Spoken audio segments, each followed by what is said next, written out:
10 കോടിയുടെ വാഹനമാണ് പുതിയ എടുക്കുന്നത്. 10,20,00,000 മഹാരാഷ്ട്രയിലെ റേറ്റ് വരിക. ഇന്ത്യയിലെ ഏറ്റവും വില കൂടിയ ലക്ഷറി ആണെങ്കിൽ ഏറ്റവും വില കൂടിയ ലക്ഷറി കാറ് വാങ്ങിക്കുന്നത് മലയാളികളാണ്. ലോകത്തെ എല്ലാവർക്കും ആക്സെപ്റ്റ് ചെയ്യാൻ പറ്റുന്നൊരു പേരായിരിക്കണം എന്നുള്ള ഒരു ആഗ്രഹം എനിക്കുണ്ടായിരുന്നു.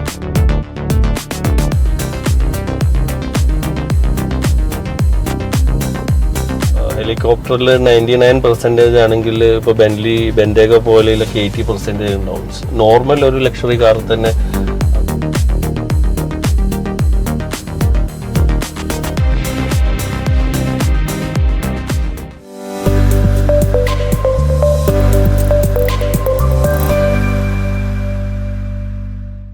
വാഹനങ്ങളോട് കമ്പം കൂടുന്നില്ലേ ഉള്ളൂ ആളുകൾക്ക്? തീർച്ചയായിട്ടും.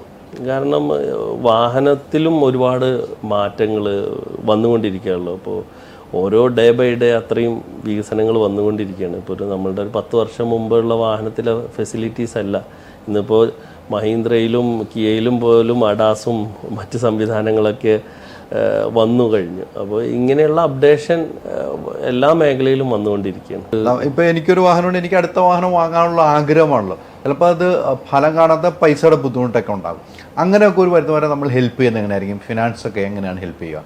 ഫിനാൻസ് ഇന്ന് ഇപ്പോൾ പ്രീ ഓൺഡ് കാറുകൾക്ക് ഫിനാൻസ് എല്ലാ ബാങ്കും കൊടുക്കുന്നുണ്ട്. ഏകദേശം ന്യൂ കാറിൻ്റെ അതേ ലെവലിൽ ഇന്ന് ഇത്, കാരണം ബാങ്കിനെ സംബന്ധിച്ചും ഇതിലൊരു ഇൻഡസ്ട്രിയൽ സ്റ്റാൻഡേർഡ് ഉണ്ട്. ഇപ്പോൾ ഒരു പുതിയ കാറ് വിൽക്കുമ്പോൾ 4 പ്രീ ഓൺഡ് വെഹിക്കിളാണ് വേൾഡിലൊരു സ്റ്റാൻഡേർഡ്. ഇന്ത്യ അത് 1:2 ഒക്കെ എത്തിയിട്ടുള്ളൂ. അപ്പോൾ ഈ മേഖല ഇപ്പോൾ ഞാൻ നേരത്തെ പറഞ്ഞ പോലെ CAGR 21% ഒക്കെയാണ് ഇതിൻ്റെ ഫ്യൂച്ചർ കാണുന്നത്. അതുകൊണ്ടാണ് ഇതിലോട്ട് വലിയ വലിയ ഭീമന്മാർ കടന്നുകൊണ്ട് വരുന്നത്. അപ്പോൾ ബാങ്കിനെ സംബന്ധിച്ച് ലോൺ എന്ന് പറഞ്ഞാൽ അവരുടെ ഒരു പ്രൊഡക്റ്റാണ്. അത് സെയിൽ ചെയ്താലാണ് അവർക്ക് ജീവിക്കാൻ പറ്റുള്ളൂ. അപ്പോൾ പണ്ട് പുതിയ കാറ് വാങ്ങുമ്പോഴും യൂസ്ഡ് കാറ് വാങ്ങുമ്പോഴും ഉള്ള ലോണിൻ്റെ ഇൻട്രസ്റ്റ് റേറ്റ് ഭയങ്കര ഡിഫറെൻ്റ് ആയിരുന്നു. ഇപ്പോൾ കസ്റ്റമർക്കനുസരിച്ചാണ്. ഇപ്പോൾ നല്ല പ്രൊഫൈലുള്ളൊരു കസ്റ്റമറാണ്, നല്ല അദ്ദേഹത്തിന് നല്ല എന്താ ഇതിന് പറയുക, നമ്മുടെ സിബിൽ സ്കോറൊക്കെ ഉണ്ട്. ബാങ്ക് പുതിയ കാറിൻ്റെ പ്രൈസിന് തന്നെ അല്ലെങ്കിൽ അതിൻ്റെ തൊട്ടടുത്ത് തന്നെ ഇതിന് ലോൺ കൊടുക്കും. കസ്റ്റമറെയാണ് ഇപ്പോൾ അവർ നോക്കുന്നത്. അവർ വാഹനത്തിൻ്റെ 110% വരെ ഞങ്ങളടുത്തു നിന്ന് ലോഡ് വാങ്ങിയ കസ്റ്റമർ എനിക്കറിയാം. കസ്റ്റമർക്ക് പ്രൊഫൈലുണ്ട്. അപ്പോൾ ഇവർ അപ്ലൈ ചെയ്യാൻ എനിക്ക് ഇത്ര ലോൺ വേണം, ബാങ്ക് കൊടുക്കാൻ തയ്യാറാണ്. അപ്പോൾ ഞാൻ പറഞ്ഞുകൊണ്ട് വരുന്നത് ആ മേഖല അത്രയും സുതാര്യമായതും ഈ പ്രീ ഓൺഡ് മേഖല ഉയർന്നു വരാൻ ഒരുപാട് ഹെൽപ്പായിട്ടുണ്ട്. അത് ഒരു ഗുണമാണ് അല്ലേ? അതെ അതെ. നമുക്കും ഇവരോട് പറയാൻ പറ്റില്ല. അപ്പൊ എപ്പോഴും ബാങ്ക് ലോൺ കൊടുക്കാൻ തയ്യാറാണ് അവർ. സിവിൽ നോക്കി തന്നെയാണ് ബാങ്ക് കൈകാര്യം ചെയ്യുന്നത്. നമ്മൾ ഈ സെയിൽ ഉണ്ടല്ലോ, ഇപ്പോൾ സെക്കൻഡ് ഹാൻഡ് വാഹനങ്ങൾ എടുക്കുകയും അത് പിന്നീട് ഇവിടുന്ന് വിൽപ്പനയും നടത്തുന്നല്ലോ. അപ്പൊ അതിനൊരു ടീം ഉണ്ടാവുമല്ലോ, അതിനൊരു ടീം. അത്തരം ടീമുകൾ നമ്മുടെ ഇവിടുത്തെ തന്നെ സ്റ്റാഫാണോ പുറത്തുനിന്നുള്ള ആളുകളാണ്? ഞങ്ങൾക്ക് ഇൻ ഹൗസ് ആണ് എല്ലാവരും. കാരണം നമ്മൾക്ക് ഇപ്പോൾ ഈ പറഞ്ഞ 250 മെമ്പേഴ്സ് പറഞ്ഞാൽ ഇവരെല്ലാവരും കൂടി ഉൾപ്പെടുന്ന വലിയൊരു കുടുംബമാണ്. അപ്പോൾ നമ്മൾ ഈ ടീമിനെ വെച്ചിട്ടാണ് സെയിൽ. കസ്റ്റമർ നമ്മളിത് ഇപ്പോൾ സോഷ്യൽ മീഡിയ പോലത്തെ സംവിധാനം ഉണ്ട്. നമ്മൾ വാഹനങ്ങളെ നമ്മൾ പ്രൊമോട്ട് ചെയ്യുന്നു, അതുവഴി ലീഡ്സ് വരും, അത് സംസാരിക്കും. പിന്നെ കസ്റ്റമർ വാക്കിനായിട്ട് വരും. ഇങ്ങനെ നമ്മൾ അവരായിട്ട് സംസാരിച്ച് ഡീലായി പോകും. നമ്മൾ ടീമുണ്ട്, അത് ഓരോ ലെയറിൽ വളരെ വൃത്തിയായിട്ടുള്ള സ്ട്രക്ചറും കാര്യങ്ങളൊക്കെ ഉണ്ട്. ഏതൊക്കെ ദിവസങ്ങളായിരിക്കും ഒരു മീറ്റിംഗ് ഉണ്ടാവുമല്ലോ സ്റ്റാഫുകളൊക്കെ ആയിട്ട്? ഒരു MD എന്ന നിലയിൽ സൂം മീറ്റിംഗ് ആയിരിക്കാം പല സ്ഥലത്തും. അങ്ങനെ ഒരു ദിവസങ്ങളൊക്കെ ഉണ്ടോ?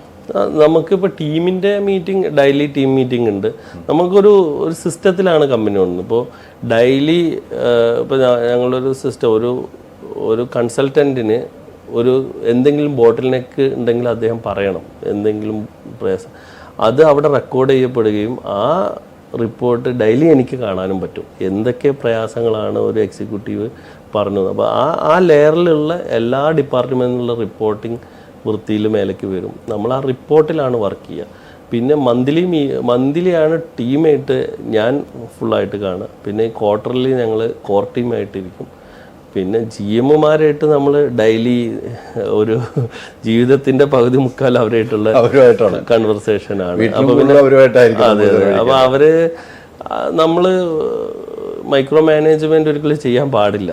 നമ്മുടെ എന്ത് വിഷയങ്ങളുണ്ട് അവരോട് സംസാരിക്കും, അവരത് എക്സിക്യൂട്ട് ചെയ്ത് തരിക എന്നല്ലാതെ നമ്മൾ താഴെ പോയിട്ട് ഒരിക്കലും അത് ചെയ്യണം, ഇത് ചെയ്യണം, അങ്ങനെ ചെയ്യണം, ഇങ്ങനെ ചെയ്യണം എന്നുള്ള ആ കൾച്ചറില്ല. ഇപ്പോൾ ഇത്തരം ഒരു ബിസിനസ് കാരണം പല രാജ്യങ്ങളിലും പോയിട്ടുണ്ടാകും അല്ലേ? എനിക്ക് തോന്നുന്നു പല രാജ്യങ്ങൾ നമ്മൾ വാഹനങ്ങളുടെ ഒരു പ്രിയമോ ഏതൊക്കെ രാജ്യങ്ങൾ സന്ദർശനം നടത്തിയിട്ടുണ്ട്? ഞാൻ ഈ മിഡിൽ ഈസ്റ്റിലെ എല്ലാവിധ ഉണ്ട്, പിന്നെ ഇപ്പുറത്ത് ചൈന പോലെയുള്ള രാജ്യങ്ങളിലൊക്കെയാണ് പോയിട്ടുള്ളത്. ഇനിയും യാത്ര ചെയ്യണമെന്ന് ആഗ്രഹമില്ലേ? തീർച്ചയായിട്ടും.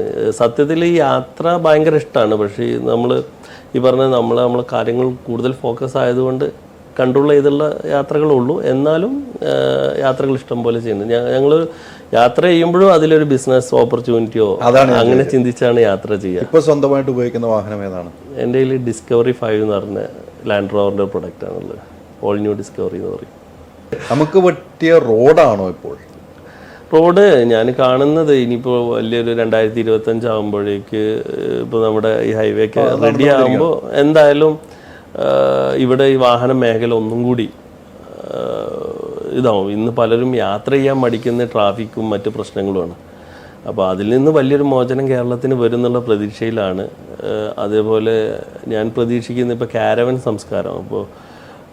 ഇപ്പോൾ നമുക്ക് നല്ല റോഡുകളാണെങ്കിൽ ഇപ്പോൾ മൾട്ടി ആക്സിൽ ബസ്സിലൊക്കെ കാരവൻ പോലത്തെ സംവിധാനങ്ങളൊക്കെ ഇവിടെ വരും. ഇന്നിപ്പോൾ തമിഴ്നാട്ടിലും കർണാടകയിലും അല്ലെങ്കിൽ മറ്റ് ജില്ലയിലൊക്കെ ഒരുവിധം പണമുള്ളവരുടെ കയ്യിലൊക്കെ ഇത്തരം ഒരു ഓഫീസ് പ്ലസ് ബെഡ്റൂം എല്ലാ ഫെസിലിറ്റി, കാരണം അവരുടെ മീറ്റിംഗ് കാര്യങ്ങളൊക്കെ യാത്രയിൽ നടക്കും. പക്ഷെ കേരളത്തിലെ റോഡ് ഇതിന് പറ്റാത്തത് കൊണ്ടാണ് ആളുകൾ ഇത് ഉപയോഗിക്കാത്തത്. അപ്പോൾ അങ്ങനൊരു പുതിയ പുതിയ ഓപ്പർച്യൂണിറ്റികൾ അല്ലെങ്കിൽ ഈ വാഹന മേഖലയിൽ വരും. പിന്നെ വാഹനത്തിൻ്റെ കംപ്ലൈൻറ്റ് കുറയും. ഒബിയസ്ലി നല്ല റോഡാകുമ്പോൾ സസ്പെൻഷൻ നമ്മളിപ്പോൾ ഒരു 1 lakh ഓടുന്ന വണ്ടി ചിലപ്പോൾ 3 lakh 4 lakh വരെ കേടില്ലാതെ ഓടാം. പിന്നെ ഫ്യൂവൽ കൺസപ്ഷൻ നമുക്ക് ഫ്യൂവൽ ആവറേജ് കൂടുതലായിട്ട് കിട്ടും. അപ്പോൾ ഇങ്ങനെയുള്ള ഒരുപാട് ഗുണങ്ങളല്ല. അതിലപ്പുറം ഏറ്റവും വലിയ ഗുണം എന്ന് പറയുന്നത് അപകടങ്ങൾ കുറയുന്നുള്ളതാണ്. ഇപ്പോൾ നമുക്കറിയാം മുംബൈ പൂനെ റോഡ് ഡെയിലി അവിടെ ഒരു 3 പേര് വെച്ച് മരിച്ചിരുന്നു പണ്ടത്തെ കാലം. ഞാൻ മുംബൈ കാലം ഒരു ചുരമുള്ള റോഡായിരുന്നു. അത് കഴിഞ്ഞ് ഈ ലോനാവാല വഴി പുതിയ എക്സ്പ്രസ് ഹൈവേ വന്നു. അങ്ങനെ പിന്നെ വർഷത്തിലായി ആ മരണം. ദിവസം 3 പേര് 4 പേര് മരിച്ചിരുന്ന ഒരു 200 കിലോമീറ്ററിൻ്റെ അകത്ത് എന്നും അപകടങ്ങളായിരുന്നു. കാരണം ഏറ്റവും കൂടുതൽ ലോറികൾ പോകുന്നു, ലോറിയും കാറും തമ്മിൽ ക്രാഷ് ഉണ്ടാകും. ഈ എക്സ്പ്രസ് ഹൈവേ വന്നതോടുകൂടി ആ അപകടത്തിൻ്റെ നിരക്ക് കുറഞ്ഞു. അപ്പോൾ നമുക്ക് ഇൻഫ്രാസ്ട്രക്ചർ വലുതാവേണ്ടത് നമ്മുടെ രാജ്യത്ത് ഒരു ഭാഗത്ത് മാത്രമല്ല. അപ്പോൾ ഞാൻ എപ്പോഴും ചിന്തിക്കും, ഞങ്ങൾക്കിപ്പോൾ ഈ റോഡ് ഒരു 10 കൊല്ലം മുമ്പ് വന്നിരുന്നെങ്കിൽ കേരളത്തിൽ ഒരു ഷോറൂമേ മതിയായിരുന്നു. ഈ സ്റ്റോക്കെല്ലാം ഒരു സ്ഥലത്ത് വെച്ചാൽ മതി. കാരണം തിരുവനന്തപുരത്ത് നിന്ന് ഒരാൾ 1.5 മണിക്കൂറോ 2 മണിക്കൂറോ കൊണ്ട് കൊച്ചിയിലെത്തും. കാസർഗോഡ് നിന്നും വേണമെങ്കിൽ 2 മണിക്കൂർ കൊണ്ട് എത്തും. നമ്മൾ പോയിട്ട് തിരുവനന്തപുരം, മലപ്പുറം, കോഴിക്കോട്, കൊച്ചി എന്ന് പറഞ്ഞ് അല്ല. അപ്പോൾ ഇങ്ങനെയുള്ള ഓപ്പർച്യൂണിറ്റി ഒക്കെ കൂടുകയാണ്. അപ്പോൾ റോഡും ട്രെയിനൊക്കെ വന്നാൽ അത് ബിസിനസ്സിന് ഒരുപാട്. ഇപ്പോൾ നമുക്ക് ഇന്ന് ഇവിടുന്ന് കോഴിക്കോട് പോയിട്ട് ഒരു പാരഗണിൽ ഒരു ബിരിയാണി കഴിക്കണം എന്ന് തോന്നിയാൽ ജസ്റ്റ് 2 മണിക്കൂർ കൊണ്ട് എത്തുമെങ്കിൽ നമ്മൾ പോവും മേ ബി. അല്ലെങ്കിൽ അവിടെ നല്ലൊരു ടെക്സ്റ്റൈൽസിൻ്റെ ഇവിടുന്ന് യാത്ര ചെയ്യും. അല്ലെങ്കിൽ കോഴിക്കോട് നിന്ന് ഒരാൾ കൊച്ചിയിലോട്ട് യാത്ര ചെയ്യും. ഈ എല്ലാ പോയിന്റിലും വലിയ വലിയ സംഭവങ്ങൾ ചെയ്യേണ്ട ആവശ്യമില്ലായിരുന്നു. കാരണം കേരളം അത്രയും ചെറിയ 600 കിലോമീറ്റർ ആകെ ഉള്ളൂ. ഈ വാഹനത്തിൻ്റെ നികുതി പല സർക്കാരുകളിലും നമ്മുടെ ബജറ്റിലൊക്കെ നികുതിയുടെ ഒരു ഏറ്റക്കുറച്ചിൽ നമ്മൾ കാണുന്നത്, അതെങ്ങനെയാണ് കണക്കൂട്ടുന്നത്? അപ്പോൾ ഈ വാഹനത്തിൻ്റെ പർച്ചേസിങ്ങിനെ അത് ബാധിക്കാറുണ്ടോ? തീർച്ചയായിട്ടും. നമ്മളൊരു എക്സ്പാൻഷന് ഉള്ള ഏറ്റവും വലിയ ഒരു തടസ്സം ഇന്ന് നിൽക്കുന്നത് ഈ ഒരു താങ്കളുടെ ചോദ്യം വലിയൊരു അർത്ഥം. അതായത് ഇന്ത്യയിലെ ഏറ്റവും വില കൂടിയ ലക്ഷറി ആണെങ്കിൽ ഏറ്റവും വില കൂടിയ ലക്ഷറി കാറ് വാങ്ങിക്കുന്നത് മലയാളികളാണ്. കാരണം ഇവിടെ 20+1 21% റോഡ് ടാക്സും 28% GST ആണ്. ഇത്രയും പറ്റുക. എല്ലാ സംസ്ഥാനങ്ങളും GST ഉണ്ടെങ്കിൽ കൂടി ഈ 20% അല്ല 21% കൂടി കൂടുമ്പോൾ ആ വാഹനത്തിൻ്റെ എമൗണ്ട് വലിയൊരു എമൗണ്ടിലോട്ട് ഇപ്പോൾ മഹാരാഷ്ട്രയിലാണെങ്കിൽ അവിടെ മാക്സിമം 20 lakh ഉള്ളൂ. 20 lakhൻ്റെ മേലെ റോഡ് ടാക്സ് ഇല്ല. അപ്പോൾ നമ്മൾ ഒരു 10 കോടിയുടെ വാഹനമാണ് പുതിയ എടുക്കുന്നത്. 10 കോടി 20 ലക്ഷമാണ് മഹാരാഷ്ട്രയിലെ റേറ്റ് വരിക. അതേസമയം ഈ കേരളത്തിലാണെങ്കിൽ 12 കോടി വരും. ഏകദേശം 1,80,00,000 രൂപ അഡീഷണൽ റോഡ് ടാക്സിൽ തന്നെ വരുന്നുണ്ട്. പിന്നെ ഞാൻ മനസ്സിലാക്കുന്നത് ഇപ്പോൾ ഈ മാനുഫാക്ചേഴ്സ് ഇപ്പോൾ ഫോർഡ് ഇവിടുന്ന് പിന്മാറാനൊക്കെ ഉള്ളൊരു കാരണം മാനുഫാക്ചേഴ്സാണ് ഏറ്റവും കുറഞ്ഞ, അതായത് ഏറ്റവും ബെസ്റ്റ് സർവീസ്. ഇപ്പോൾ ഒരു മെഴ്സഡസ് ബെൻസിൻ്റെ S ക്ലാസ് നമുക്ക് ഇത് ഇപ്പോൾ CBU ആണെങ്കിൽ അത് ജർമ്മനിയിൽ നിർമ്മിച്ച് ഇവിടെ കോഴിക്കോടോ കൊച്ചിയിലോ നമുക്ക് ഡെലിവറി തരുമ്പോൾ അതിൻ്റെ ഒരു 50%-ലധികം, ഇപ്പോൾ നമ്മൾ 1.5 കോടിക്കാണ് ഒരു വണ്ടി വാങ്ങുന്നതെങ്കിൽ 75 ലക്ഷം രൂപ ടോട്ടലി ടാക്സ് ആയിട്ടാണ് പോകുന്നത്. അപ്പോൾ ഇത് എന്നാലും എന്നെ അത്ഭുതപ്പെടുത്തുന്നത് നമ്മളെ നാട്ടിൽ ഇത്രയും വാഹനങ്ങൾ ആളുകൾ ഉപയോഗിക്കുന്നുണ്ട്. ഇത്ര അതായത് ഒരു ദുബൈയിലായിക്കോട്ടെ അല്ലെങ്കിൽ US-ലായിക്കോട്ടെ അവിടെ കൊടുക്കുന്നതിൻ്റെ 3 ഇരട്ടി പൈസ കൊടുത്തിട്ട് ഇത്രയും വാഹനങ്ങൾ നമ്മളെ നാട്ടിലുണ്ടെങ്കിൽ അതും നമ്മളെ നാടിൻ്റെ ഒരു പ്ലസ് ആയിട്ടാണ് ഞാൻ എപ്പോഴും ചിന്തിക്കാറുണ്ട്. പക്ഷെ ഇതിനൊരു മാറ്റം വരേണ്ടതാണ്. മാറ്റം വരുമായിരിക്കും. ഇപ്പോൾ ഏകീകൃത ടാക്സ് ഇപ്പോൾ GST വന്ന പോലെ വരും എന്നുള്ളത് കേൾക്കുന്നുണ്ട്. അത് വന്നാൽ ഒന്നുകൂടി മാർക്കറ്റ്, അതായത് ഇപ്പം ഞങ്ങളെ സംബന്ധിച്ച് കേരളത്തിലെ സ്റ്റോക്ക് നമുക്ക് തമിഴ്നാട്ടിൽ വിൽക്കാൻ പറ്റില്ല. തമിഴ്നാട്ടിൽ 16% ടാക്സ്, ഇവിടെ 21%. അപ്പോൾ 5% പുതിയ കാറിൽ തന്നെ ഡിഫറെൻ്റ് ആണ്. അപ്പോൾ ആ കസ്റ്റമേഴ്സിന് അത് ബുദ്ധിമുട്ടാവും. പിന്നെ അവിടെ കേരള രജിസ്ട്രേഷൻ വാഹനം ഉപയോഗിക്കുമ്പോൾ നികുതി, പിന്നെ അവിടുത്തെ MVDയുടെ പ്രോബ്ലം. ഇപ്പോൾ പുറത്തുള്ള ടാക്സ് ഇല്ലാത്ത സംസ്ഥാനങ്ങളിലെ വാഹനം ഇവിടെ കൊണ്ടുവരുമ്പോൾ ഇവിടുത്തെ MVD തീർച്ചയായിട്ടും ഇത് ഗവൺമെൻറ് എല്ലാം അവർ ടാക്സിലാണല്ലോ നിലനിൽക്കുന്നത്. അപ്പോൾ ഇങ്ങനെയുള്ള ഇതിനെ ഏകീകൃതമായി വന്നാൽ ഒരു ഇപ്പോൾ പാൻ ഇന്ത്യ ഇപ്പോൾ 6% ആണ് ഗുജറാത്തിലെ ടാക്സ് എന്ന് എൻ്റെ വിശ്വാസം. അപ്പോൾ 6% തൊട്ട് 21% വരെ റോഡ് ടാക്സിന് വ്യത്യാസമുണ്ട്. അപ്പോൾ ഇത് ഭയങ്കരമായിട്ട് ഉള്ളൊരു പ്രൈസിങ്ങിലുള്ളൊരു വ്യത്യാസമുണ്ട്. പക്ഷേ ഇതിനിപ്പോൾ ഞാൻ കേട്ടത് ഒരു 10%, 12% എന്നുള്ള ഒരു ഏകീകൃത സംവിധാനത്തിലോട്ട് വരുമെന്നാണ് കേൾക്കുന്നത്. അല്ല, അപ്പോൾ അങ്ങനെ വരുമ്പോൾ കുറേ ആളുകൾക്ക് കൂടെ നല്ല വാഹനങ്ങൾ എടുക്കാൻ പറ്റും. പിന്നെ അത് മാത്രമല്ല, ഇപ്പോൾ ഇതൊരു രാജ്യമാണല്ലോ, ഇന്ത്യ ഒരു രാജ്യമാണല്ലോ. ഇപ്പോൾ ഡൽഹിയിൽ ഇപ്പോൾ ഞാൻ നേരത്തെ ഇന്നോവയുടെ കാര്യം പറഞ്ഞ പോലെ കേരളത്തിൽ ഇന്നോവ ഇല്ലെങ്കിൽ ഡൽഹിയിൽ നിന്ന് കൊടുന്ന് ഉപയോഗിക്കാം. പക്ഷേ ഇന്ന് നമുക്കൊരു ലക്ഷറി കാർ അവിടുന്ന് വില കുറച്ച് കിട്ടിയാലും ഇവിടേക്ക് നെയിം ട്രാൻസ്ഫർ കഴിയുമ്പോൾ ഇവിടുത്തെ വാഹനത്തിൻ്റെ അടുത്തുള്ള വില എത്തും. അപ്പോൾ പിന്നെ അപ്പോൾ ഈ വിഷയങ്ങൾ ഈ ടാക്സ് കൂടി വരുമ്പോൾ ഇത്രയുള്ള ബുദ്ധിമുട്ടുകളുണ്ട്. പക്ഷേ ടാക്സ് എന്തായാലും സർക്കാരിന് അതിജീവിച്ച് പോകണം. സർക്കാരിൻ്റെ നിലനിൽപ്പ് അത് വരുമ്പോഴും നിങ്ങളെപ്പോലത്തെ ബിസിനസ്സുകാർക്ക് ബിസിനസ്സിനെ ബാധിക്കുന്നുണ്ട്. പക്ഷേ നിങ്ങളെപ്പോലുള്ള ബിസിനസ്സുകാർക്ക് തുറന്നു പറയാനും കഴിയാത്ത അവസ്ഥകളും ഉണ്ട്. അതാണ് എൻ്റെ സത്യാവസ്ഥ. ഇതാണ് ഇപ്പോൾ നമ്മളെ കയ്യിൽ ഇപ്പോൾ 100 കാർ ഉണ്ടെങ്കിൽ, കേരള രജിസ്ട്രേഷനാണ് 100 കാറെങ്കിൽ ഞങ്ങൾക്ക് കേരളത്തിൽ മാത്രമാണ് ഇതിൻ്റെ ഓപ്പർച്യൂണിറ്റി ഉള്ളൂ. അതേസമയം ഇതൊരു ഏകീകൃത ടാക്സ് സംവിധാനമാണെങ്കിൽ ഈ 100 കാറിനെ എനിക്ക് പാൻ ഇന്ത്യ എനിക്ക് വിൽക്കാൻ പറ്റും. അതാണ് അതിൻ്റെ ഏറ്റവും വലിയ വ്യത്യാസം. പിന്നെ മറ്റൊരു പ്രധാനപ്പെട്ട കാരണം, നമ്മളിപ്പോൾ ഷോറൂമിൽ നിന്ന് വാഹനം എടുത്തു കഴിഞ്ഞിട്ട് നമ്മൾ ഷോറൂമിൽ തന്നെയാണല്ലോ അതിൻ്റെ കാലാവധി തീർന്ന നമ്മൾ റിപ്പയറിങ്ങും കാര്യങ്ങളും. പൊതുവെ ആളുകൾ പറയുന്നുണ്ട് നമ്മൾ ഷോറൂമിൽ പോകുമ്പം പൈസ ഇരട്ടിയാകുന്നു, പൊതുവെ പറയുന്നതാണ്. ഞാനും പറഞ്ഞിട്ടുള്ള കാര്യം തന്നെ. പക്ഷേ അതേ പണിയുമായിട്ട് നമ്മൾ ഒരു ഓയിൽ ചേഞ്ച് ആണെങ്കിലും ഫിൽറ്റർ മാറ്റാണെങ്കിൽ നമ്മൾ ഒരു വർക്ക്ഷോപ്പിൽ കൊണ്ടാൽ നമുക്ക് പകുതി പൈസ ആകും. അതിൻ്റെ ഒരു വ്യത്യാസം ഒന്ന് കസ്റ്റമറിന് അറിയുന്ന ഒരു നല്ലതായിരിക്കും എനിക്ക് തോന്നുന്നു. അത് 2 രീതിയിലാണ്. ഒന്ന്, ഇപ്പോൾ പാർട്സിൻ്റെ ക്വാളിറ്റി കുറച്ച് നമുക്ക് വില കുറഞ്ഞ് കിട്ടും. പക്ഷെ അതിലപ്പുറം ചില പാർട്സുകളൊക്കെ റിപ്പയറബിൾ പാർട്സുകൾ ഉണ്ടാവും.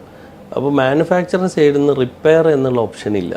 അതിലാണ് ഏറ്റവും വലിയ കോസ്റ്റ് വരുന്നത്. നമുക്കൊരു ആ പ്രൊഡക്റ്റിൻ്റെ 10-1 പൈസക്ക് ചില സാധനങ്ങൾ നമുക്ക് റിപ്പയർ ചെയ്തെടുക്കാൻ പറ്റുന്നുണ്ടാവാം. അതിന് വേണ്ടിയിട്ട് അവർ ആ ഏരിയ അല്ലെങ്കിൽ ആ മൊഡ്യൂൾ മൊത്തമായിട്ട് മാറ്റിക്കളയുന്നൊരു സംവിധാനം ആണ് ന്യൂ കാറിൻ്റെ വർക്ക്ഷോപ്പുകളിലുള്ളത്. അതാണ് മെയിനായിട്ട് അവിടെ പ്രൈസ് കൂടാൻ കാരണം. അപ്പോൾ ഇത് രണ്ടാമത് അവരൊക്കെ ഒരു മിനിമം ഒരു സ്റ്റാൻഡേർഡിലാണ് അവരെന്ത് ചെയ്യുള്ളൂ, സെയിൽ ചെയ്യുള്ളൂ. അപ്പോൾ അതും അവിടെ അവരൊരു ന്യൂ കാർ ഡീലർഷിപ്പിൻ്റെയൊക്കെ മാർജിൻ എടുക്കുന്ന വർക്ക്ഷോപ്പുകളിലാണ്. അപ്പോൾ അവർ തീർച്ചയായിട്ടും അത് കീപ്പ് ചെയ്ത് വരുമ്പോൾ ഓട്ടോമാറ്റിക്കലി അതിനൊരു പ്രൈസ് വരും. ഈ പറഞ്ഞ ഇതേ പ്രൊഡക്റ്റ് അതേ മെറ്റീരിയൽ നമുക്ക് 1/3 പൈസക്ക് പുറത്ത് ചെയ്യാനും കഴിയും. ഞങ്ങൾ ആ ഒരു ഓപ്പർച്യൂണിറ്റിയാണ് ഞങ്ങളിപ്പോൾ റോയൽ ഡ്രൈവ് കെയർ എന്ന് പറഞ്ഞിട്ട് നമ്മൾ ഇപ്പോൾ സ്റ്റാർട്ട് ചെയ്തിട്ടുള്ളത്. അത് ഒരു ഞാൻ ചോദിച്ച ചോദ്യത്തിനൊരു മറുപടിയാണ്. അപ്പോൾ ഒത്തിരി വ്യത്യാസം വരുന്നുണ്ട്. കസ്റ്റമറിനും എളുപ്പമാണ്, കസ്റ്റമേഴ്സിന് എളുപ്പമാണ് കാര്യങ്ങൾ. കാരണം എന്താ വെച്ചാൽ ഈ പറഞ്ഞ പല ആളുകളും പണമില്ലായിട്ടല്ല ലക്ഷറി കാർ വാങ്ങിക്കാത്തത്, ഇതിന്റെ മെയിൻ്റെനൻസ്. അതെ. പിന്നെ ഇപ്പോൾ അടുത്തൊരു ഓപ്ഷൻ നമുക്ക് ഒരു സ്റ്റെപ്പും കൂടി, ഒരു 7 വർഷത്തിനകത്തുള്ള വാഹനമൊക്കെ ആണെങ്കിൽ ഇപ്പോൾ നമ്മളെ അടുത്ത് തന്നെ ഞങ്ങൾ 2-3 കമ്പനികളിൽ ടൈപ്പ് ആയിട്ടുണ്ട്. നമ്മുടെ മെഡിക്കൽ ഇൻഷുറൻസ് പോലെ ഒരു 1 lakh വണ്ടിയുടെ ഇതനുസരിച്ച് 50,000 മുതൽ 2 ലക്ഷം വരെയുള്ള ഒരു എമൗണ്ട് നമ്മൾ വർഷത്തിൽ ഒരു ഇൻഷുറൻസ് എടുത്താൽ അതിൻ്റെ എന്ത് വർക്കും ആ കമ്പനി ചെയ്യുന്ന രീതിയിലുള്ള സംവിധാനങ്ങൾ ഇന്നുണ്ട്. അങ്ങനെയും നമുക്ക് അതിനെ ഓവർകം ചെയ്ത് പോകാൻ പറ്റും. ഇങ്ങനെ ഇതിനെ ശരിക്കും പഠിച്ച് മനസ്സിലാക്കി എടുത്താൽ ഇതൊരു ബാധ്യത ഇല്ലാതെ നല്ല രീതിയിൽ കൊണ്ടുവെക്കാം. അല്ലാതെ നമ്മളൊരു വൈകാരികമായിട്ട് പോയി ചാടുമ്പോഴാണ് ലക്ഷറി കാറ് പ്രശ്നമാണ്, കോസ്റ്റ് കൂടുതലാണ് എന്നൊക്കെ പറയുന്നത്. ഞാനൊക്കെ ഭയപ്പെടുന്നത് ഈ മെയിൻ്റനൻസ് ഭയപ്പെടുന്നു. മെയിൻ്റനൻസ് സത്യം പറഞ്ഞാൽ അങ്ങനെ വലിയ ലക്ഷറി ഉപയോഗിക്കുന്ന കസ്റ്റമേഴ്സിനോട് ചോദിച്ചാൽ അങ്ങനെ ഒരു വലിയ മെയിൻ്റനൻസ് ഇല്ല. വളരെ ഇപ്പോൾ ഒരു ചെറിയ പെർസെൻറ്റേജൊക്കെ വാഹനങ്ങൾക്ക് പ്രശ്നങ്ങൾ വരും. ഇത് ഇത്രയും മെക്കാനിക്കൽ, ഇലക്ട്രിക്കൽ ഇതെല്ലാം സംയുക്തമായിട്ട് വർക്ക് ചെയ്യുന്ന സംഭവമല്ലേ. അതൊരു 5% ആളുകൾക്ക് ബാഡ് എക്സ്പീരിയൻസ് ഉണ്ടായിട്ടുണ്ടാവാം. പക്ഷേ 95% ആളുകൾക്കും ഒരു പ്രയാസമില്ലാതെ ഈ വണ്ടികളൊക്കെ നല്ല രീതിയിൽ ഓടും. കാരണം അതിൻ്റെ ബിൽറ്റ് ക്വാളിറ്റി അത് അത്രയും ഇപ്പോൾ ലക്ഷറി ആയതുകൊണ്ട് അത്രയും നല്ല രീതിയിൽ തന്നെയാണ് അവരത് ചെയ്തു വരുന്നത്. അതിൽ അങ്ങനെ ഒരു കോംപ്രമൈസ് എവിടെ ഉണ്ടാവില്ല. പിന്നെ ഈ പറഞ്ഞ പോലെ നമ്മൾ ഉപയോഗിക്കുന്ന ആളുകളുടെ അവരുടെ റോഡ്, അവരുടെ ഡ്രൈവിംഗ് സ്റ്റൈൽ, ഇതൊക്കെ ഇത് വാഹനത്തെ ബാധിക്കുന്ന കാര്യങ്ങളാണ്. ഇവിടെ ഇപ്പോൾ ഏറ്റവും വില കൂടിയ വണ്ടി കിടക്കുന്നത് ഏതാണ്? ഇപ്പോൾ നമ്മുടെ സ്റ്റോക്കിൽ ബെന്റ്ലിയുടെ ബെൻറ്റേഗ.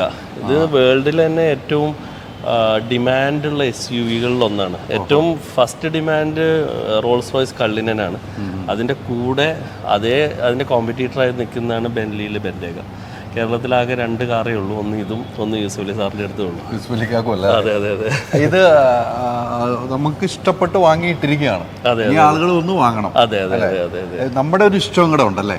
നമ്മുടെ ഇഷ്ടം എന്ന് പറഞ്ഞാൽ ഈ പറഞ്ഞ പോലെ ഇതിനൊക്കെ ഇവിടെ കസ്റ്റമർ ഉണ്ട്. ഇപ്പം ഇതിൻ്റെ അന്ന് ഏകദേശം ഒരു 5 കോടിയുടെ മുകളിലായിരുന്നു. പക്ഷെ ഇപ്പം ഈ വാഹനത്തിന് 7 കോടിയുടെ മുകളിലായി. അപ്പോൾ ഒരു പുതിയ ബെൻറ്റൊക്കെ വാങ്ങണമെങ്കിൽ 7 കോടി വരും. അതിൻ്റെ പകുതി പൈസക്ക് നമുക്ക് എന്ത് ചെയ്യാൻ പറ്റും? ഒരു പ്രീ ഓൺഡ്, അതും കേരള രജിസ്ട്രേഷനാണ്. ആകെ 20,000 കിലോമീറ്റർ ഓടിയിട്ടുള്ളൂ. അപ്പോൾ നമ്മൾ വാങ്ങിയത് നമ്മുടെ ഭീമയുടെ കേരളത്തിലാകെ 2 എണ്ണേ ഉള്ളൂ. ഒന്ന് യൂസുഫലി സാറിൻ്റെ അടുത്ത് നമ്മുടെ കയ്യിലാണ്. ഇപ്പൊ ഭീമയുടെ കയ്യിൽ നിന്ന് നമ്മൾ പർച്ചേസ്. അപ്പൊ ഭീമ വേറെ വണ്ടി എടുക്കുന്നു. അവരിങ്ങനെ കേരളത്തിലെ ഏറ്റവും വില കൂടിയ വാഹനം എന്ന് പറയുന്നത് ഏതായിരിക്കും?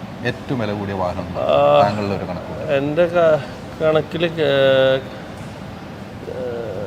റോൾസ് റോയ്സ് തന്നെ ആയിരിക്കും ഇപ്പോൾ നമ്മളെ കേരളത്തിലുള്ളിലെ ഫാൻറ്റം കള്ളിനൻ. അത് എനിക്കുകൊണ്ട് കല്യാണിൻ്റെ കയ്യിലുണ്ട്, ഈ പറഞ്ഞ ഭീമയുടെ കയ്യിലുണ്ട്, അലുക്കാസിൻ്റെ കയ്യിലുണ്ട്. ആ ലെയറിൽ എല്ലാവരുടെ കയ്യിലൊക്കെ ഏകദേശം ഈ പ്രൊഡക്റ്റുകളുണ്ട്. അതാണ് ഏറ്റവും വില കൂടിയ. ഈ ഓരോ ആളുകളും ഇപ്പോൾ വാഹനങ്ങൾ ചേഞ്ച് ചെയ്യുവാണല്ലോ. ഇപ്പൊ ഭീമയുടെ അടുത്തുനിന്ന് വാങ്ങിയെന്ന് വെച്ചാൽ ഭീമയുടെ അടുത്തുനിന്ന് വാങ്ങി, അത് 25,000 കിലോമീറ്റർ ഓടിയുള്ളൂ. അപ്പൊ ഒട്ടും ഓടിയിട്ടില്ല. അപ്പൊ അവരൊരു ആഗ്രഹത്തിൽ മാത്രം എടുക്കുന്നതായിരിക്കും. അതൊക്കെ ആഗ്രഹം എന്ന് പറഞ്ഞാൽ ഇത് നമ്മുടെ സ്റ്റാൻഡേർഡ് ഓഫ് ലിവിങ് കൂടുന്നതനുസരിച്ച് നമുക്ക് ആ ക്വാളിറ്റിയിൽ ഇപ്പോൾ ഈ വാഹനം നമ്മൾ ഈ ലക്ഷറി കാറുകളിൽ കാണാത്തൊരു സംഭവം ഇതിൻ്റെ സേഫ്റ്റിയാണ്. അവർ ഏറ്റവും കൂടുതൽ ടൈം ചിലപ്പോൾ സ്പെൻഡ് ചെയ്യുന്ന യാത്രകളിലായിരിക്കാം. അപ്പോൾ അതിൽ സേഫ്റ്റി അവിടെ ജീവൻ അത്രയും വാല്യൂ ഉണ്ട്. അപ്പോൾ ഇതും കൂടിയാണ് സത്യത്തിൽ ഇതിൻ്റെ ഘടകം. പിന്നെ നല്ല രീതിയിൽ ടാക്സ് അടക്കുന്നവർക്ക് അതിൻ്റെ ഒരു ഡിപ്രീസിയേഷൻ ക്ലെയിം ചെയ്യാം. ഇപ്പോൾ നമ്മൾ വിത്ത് GST ബില്ലോട് കൂടിയാണ് കൊടുക്കുന്നത്. ഇപ്പോൾ താങ്കളിപ്പോൾ ബെൻറ്റൊക്കെ നമ്മളെടുത്ത് നിന്ന് എടുക്കുകയാണെങ്കിൽ താങ്കൾക്കും അത് ഞങ്ങൾ തരുന്ന ബില്ല് വെച്ചിട്ട് തീർച്ചയായിട്ടും ദൈവം എത്തിക്കട്ടെ. അല്ല, ഞാൻ നേരത്തെ പറഞ്ഞ പോലെ ആഗ്രഹങ്ങൾ ഇതെല്ലാം ഓരോരുത്തരുടെ സ്വപ്നങ്ങളാണ്. എല്ലാ സ്വപ്നങ്ങളാണ്, ആഗ്രഹങ്ങൾ ഓരോരുത്തരുടെ. ഞങ്ങൾ എപ്പോഴും പ്രാർത്ഥിക്കുന്ന ദൈവം എല്ലാവരുടെ ആഗ്രഹങ്ങളെ സഫലീകരിക്കട്ടെ എന്ന് ആഗ്രഹത്തോടുള്ള ആഗ്രഹങ്ങൾ എല്ലാവർക്കും ഉണ്ട്. ഞാൻ ചെയ്യുന്നത് ഡ്രൈവ് ചെയ്യാം, ലോങ് ഡ്രൈവ്. എനിക്ക് എൻ്റെ ലൈഫിൽ ഒരു പേഴ്സണൽ വിഷമം വന്ന സമയത്ത് ഞാൻ ഡൽഹിയിൽ നിന്ന് ഒരു കാർ ഓടിച്ചു കൊണ്ടുപോകും. ഇവിടെ എത്തിയപ്പോഴേക്കും ഞാൻ വളരെ എന്താ പറയുക, ചിന്ത വരില്ലേ? അല്ല, അതൊരു 350 ആയത് 6 സിലിണ്ടർ വെഹിക്കിളായിരുന്നു. നമ്മളത് ആ പവർ എടുത്ത് ഓടിച്ച് വരുന്ന അതിലൂടെ ഒരു റിലാക്സേഷൻ പലർക്കും പല രീതിയിലാവാം കിട്ടുന്നുണ്ട്. അപ്പം എനിക്ക് തോന്നുന്നത് ഇപ്പോൾ ഈ ഓർത്തോ ഡോക്ടേഴ്സ് എന്താണ് അതിൻ്റെ സൈക്കോളജി എനിക്കറിയില്ല. അവർ ഇതുപോലെ സ്പോർട്സ് കാറിനോട് കൂടുതൽ ഇഷ്ടം കാണിക്കാറുണ്ട്. അപ്പോൾ അവരൊക്കെ ഈ സ്ട്രെസ്സിൽ വർക്ക് ചെയ്യുമ്പോൾ, അതുപോലെ IT മേഖലയിൽ വർക്ക് ചെയ്യുന്നത്, ഇവരൊക്കെ ഡ്രൈവിങ് ആസ്വദിക്കുന്നവരാണ്. അല്ലെങ്കിൽ കോഫി ഡ്രൈവിങ്. ഇപ്പോൾ അത് ഭാഗമായിട്ട് പറയാം, ഞങ്ങളിപ്പോൾ പുതിയൊരു റോയൽ ഡ്രൈവ് കഫേ എന്നുള്ള കൺസെപ്റ്റ് തിരുവനന്തപുരം ഷോറൂമിൻ്റെ കൂടെ കൊണ്ടുവരുന്നുണ്ട്. അല്ല, ഇതൊക്കെ ഭയങ്കര ബന്ധങ്ങളാണ്, കോഫിയും വാഹനവും ഡ്രൈവിങ്ങും. അപ്പോൾ അതും കൂടി വെച്ചിട്ട് ഞങ്ങളൊരു ഹാങ് ഔട്ട് പ്ലേസ് എന്നുള്ള രീതിയിൽ അതിനെ മാറ്റാൻ വേണ്ടിയിട്ട്. ഇതാണ് ഇപ്പോൾ ഇവിടെ കിടക്കുന്ന ഏറ്റവും വലിയ വാഹനം. അതെ അതെ അതെ അതെ. ഇപ്പോൾ നമ്മുടെ കയ്യിലുള്ള സ്റ്റോക്കിൽ ഏറ്റവും വില കൂടി ഈ വാഹനമാണ് ഏറ്റവും വില കൂടിയ വാഹനം ഇവിടെ കിടക്കുന്നത്. അതൊന്നുള്ളത് യൂസുഫ് അലിക്കാരുടെ അടുത്ത്, ഒന്നിപ്പം റോയൽ ഡ്രൈവിലാണ്. തീർച്ചയായിട്ടും ഇതിന്റെ പ്രത്യേകത എന്തൊക്കെയാണ്? ഇത് ഒന്ന് ഇതിന്റെ ഇപ്പൊ ഇതിനകത്ത് കയറിയപ്പോൾ തന്നെ നമുക്കറിയാം ഇതിന്റെ ഒരു എന്താ പറയാ, ഇതിപ്പോ ഒന്ന് ഇപ്പോൾ അദ്ദേഹമൊക്കെ പറഞ്ഞാൽ അത്രയും വാഹനം കെയർ ചെയ്ത് യൂസ് ചെയ്യുന്നു. ഒരു നെയിൽ സ്ക്രാച്ച് പോലും വാഹനത്തിലില്ല. ഇന്റീരിയർ ഇതൊരു പുതിയ കാറിന്റെ അതേ ഒരു ലെവലിലാണ്. ഇതിന്റെ പ്രത്യേകത ഒന്ന് ഇതിന്റെ കംഫർട്ടാണ് ഇതിൻ്റെ ഇത്. പിന്നെ SUV ആയതുകൊണ്ട് തന്നെ ഭയങ്കര പ്രാക്ടിക്കലാണ്. ഇപ്പോൾ നമുക്കിപ്പോൾ ഇന്ന് ആളുകളൊക്കെ ഇപ്പോൾ റോൾസ് റോയ്സ് തൊട്ട് ലംബോർഗിനി വരെ SUV ഇറക്കി. ഇപ്പോൾ ഉറൂസ് വന്നു, ഇപ്പോൾ വൃത്തിയെടുത്ത കാർ അതായിരുന്നു. അപ്പോൾ എന്താ വെച്ചാൽ ഈ ആളുകൾക്ക് കുറച്ചുകൂടി പ്രാക്ടിക്കലാണ്. ഇത് എല്ലാ ടെറയിലും നമുക്ക് ഉപയോഗിക്കാം. അതാണ് ഇതിൻ്റെ ഏറ്റവും വലിയ പോസിറ്റീവ്. അപ്പോൾ മറ്റേത് നമ്മളൊരു വെള്ളം കാണുമ്പോൾ വണ്ടി അയ്യോ വെള്ളം, റോഡിൽ വെള്ളം, അല്ലെങ്കിൽ റോഡ് കുറച്ച് മോശമാകുമ്പോൾ ഇതിന് ആ പ്രശ്നങ്ങളൊന്നുമില്ല. പിന്നെ അൾട്ടിമേറ്റ് ലക്ഷറി ആണ്. ഇതിന് മുകൾക്കുള്ള സ്പീഡ് എത്രയാണ് ഏറ്റവും? ഇതിൽ മാർക്ക് ചെയ്തിട്ടുണ്ട് 300 പ്ലസ് 300 സംതിങ് ഉണ്ട്. വണ്ടി ഇത് എടുക്കും, സ്പീഡൊക്കെ എടുക്കും. പക്ഷെ നമ്മൾ റോഡിൽ അതൊക്കെ ബുദ്ധിമുട്ടാണ്. എന്തെങ്കിലുമൊക്കെ ഇങ്ങനെ ഒരു സ്പീഡിൽ പോകാൻ പറ്റണം ഈ റോഡ്. തീർച്ചയായിട്ടും നമുക്ക് 1 വർഷം 1.5 വർഷം കഴിയുമ്പോൾ ഇത്തരം വാഹനങ്ങളൊക്കെ നാട്ടിൽ ഇഷ്ടം പോലെ ആളുകൾ ഉപയോഗിക്കും. ബോറോൺ അയൺ എന്ന് പറഞ്ഞ ഒരു സ്റ്റീലാണ് ഇതിൽ മേക്കിങ്ങിന് ഉപയോഗിക്കുന്നത്. അത് സ്ട്രോങ്ങർ ദാൻ 4 ടൈം അയൺ ആണ്. അതിൻ്റെ വെയിറ്റ് അയണിനേക്കാൾ 4 പ്രാവശ്യം കുറയും ചെയ്യുന്നതാണ്. അപ്പോൾ ഇപ്പോൾ ഹെലികോപ്റ്ററൊക്കെ നിർമ്മിക്കുന്നത് ആ മെറ്റീരിയൽ ഉപയോഗിച്ചാൽ. അപ്പോൾ അത്തരം നിർമ്മിതികൾ അല്ലെങ്കിൽ ഇതിൻ്റെ പെർസെൻറ്റേജ് ഇപ്പോൾ ഹെലികോപ്റ്ററിൽ 99% ആണെങ്കിൽ ഇപ്പോൾ ബെൻഡേഗ പോലെയൊക്കെ 80% ഉണ്ടാവും. നോർമൽ ഒരു ലക്ഷറി കാറിൽ തന്നെ അതൊരു 40-50% ഈ ബോറോൺ സ്റ്റീലായിരിക്കും. അപ്പോൾ അത് ഏത് ഏരിയയിൽ നിന്ന് ഇമ്പാക്റ്റ് ഉണ്ടായാലും ഈ പാസഞ്ചർ എന്നുള്ള ഭാഗം 100% സേഫ് ആയിരിക്കും. അത് അവർ പ്രൂവ് ചെയ്തതാണ്, വേൾഡിൽ പ്രൂവ് ചെയ്തതാണ്. അതുകൊണ്ടാണ് ഈ ഇത്തരം പണക്കാർ ഇത്തരം വാഹനങ്ങൾ വാങ്ങിക്കുന്നത്. പുറമെന്ന് കാണുന്ന ആളുകൾ കരുതും ഇതൊരു സിമ്പിൾ ഓഫ് സ്റ്റാറ്റസ് ആണ്. പക്ഷെ അതിലപ്പുറം അവർ കൊടുക്കുന്നത് സേഫ്റ്റി, പിന്നെ നേരത്തെ പറഞ്ഞ കംഫർട്ട്. അവർക്ക് എല്ലാ യൂസുഫ് സാറിനൊരു ഇന്റർവ്യൂ പറഞ്ഞു എൻ്റെ വിശ്രമം ഖബറിലാണെന്ന് പറഞ്ഞു. അവർ ഇപ്പോൾ 70 വയസ്സായാലും നമുക്കറിയാം. ഇന്നിപ്പോൾ നമ്മുടെ ടോപ്പിൽ നിൽക്കുന്ന ഓൺടർപ്രണേഴ്സൊക്കെ ഒരു 65-ന്റെ മുകളിലുള്ളവരാണ്. അവരിപ്പോഴും രാവിലെ 9 മണി മുതൽ രാത്രി 10 മണി വരെ വർക്ക് ചെയ്യാണ്. അപ്പോൾ അവർ ട്രാവൽ ചെയ്യുന്നു. നമുക്കറിയാം ഇപ്പോൾ ഫ്ലൈറ്റിലാണെങ്കിലും ട്രാവൽ എന്ന് പറയുന്നത് ഒരു പെയിനാണ്. അപ്പോൾ അവർക്ക് ഇന്നത്തെ ദിവസം കഴിഞ്ഞ് നാളെയും അവരുടെ ലൈഫിൽ വേറെ വ്യത്യാസങ്ങളൊന്നുമില്ല. അതിനേക്കാൾ തിരക്കുള്ള ദിവസം അടുത്ത ദിവസം. അപ്പോൾ ആ ബിസി ഷെഡ്യൂളിൽ അവർക്ക് അവരുടെ കംഫേർട്ട് നിർബന്ധമാണ്. അപ്പോഴാണ് അവരുടെ പ്രൊഡക്ടിവിറ്റി അവർക്ക് കിട്ടുള്ളൂ. തീർച്ചയായിട്ടും ഈ ഇങ്ങനത്തെ വാഹനമൊക്കെ എല്ലാവരും സ്വന്തമാക്കട്ടെ അല്ലേ? അതെ. ലോങ് ഡ്രൈവിനൊക്കെ നല്ലതാണ്. ഇത് ഓൾറെഡി ഇപ്പോൾ നമുക്കിത് ബുക്കിംഗ് ആയി നിൽക്കുകയാണ്. കസ്റ്റമർ ലോൺ പ്രോസസ്സിലാണ്. ഇത് എന്ത് വില വരുന്നതാണ്? ഇത് ഏകദേശം 1 കോടിയുടെ അടുത്താണ് ഇതിന്റെ പ്രിയോണ്ട്. 2022 മോഡൽ. ഇതൊരു കാരവാൻ സംവിധാനം പോലത്തെ സീറ്റിംഗ് ഒക്കെ ആണല്ലോ. അതെ. ചെയർ കാലൊക്കെ അതെ. കാരവൻ ഇപ്പൊ നമ്മളെ കയ്യിൽ 2 ഉണ്ട്. ഒന്ന് നമ്മുടെ പൃഥ്വിയുടെ കാരവൻ ഉണ്ട്, അത് നമ്മളെ കയ്യിലുണ്ട്.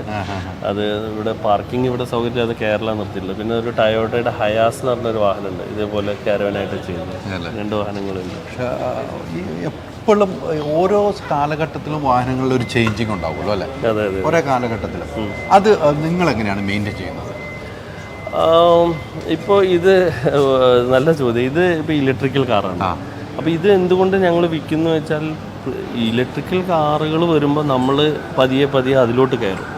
അപ്പം മാർക്കറ്റിൻ്റെ ട്രെൻഡിനനുസരിച്ചാണ് നമ്മളുടെ സ്റ്റോക്ക് വരിക. ഒരിക്കലും ഒരാൾക്കും ആവശ്യമില്ലാത്ത, മാർക്കറ്റിൽ ഡിമാൻഡില്ലാത്ത പ്രൊഡക്റ്റ് വാങ്ങി വെക്കേണ്ട ബുദ്ധിമുട്ട് ഞങ്ങൾക്കില്ല. കാരണം നമുക്ക് ഞങ്ങളുടെ കസ്റ്റമർക്ക് വേണ്ട വാഹനങ്ങൾ വാങ്ങിച്ചാൽ മതി.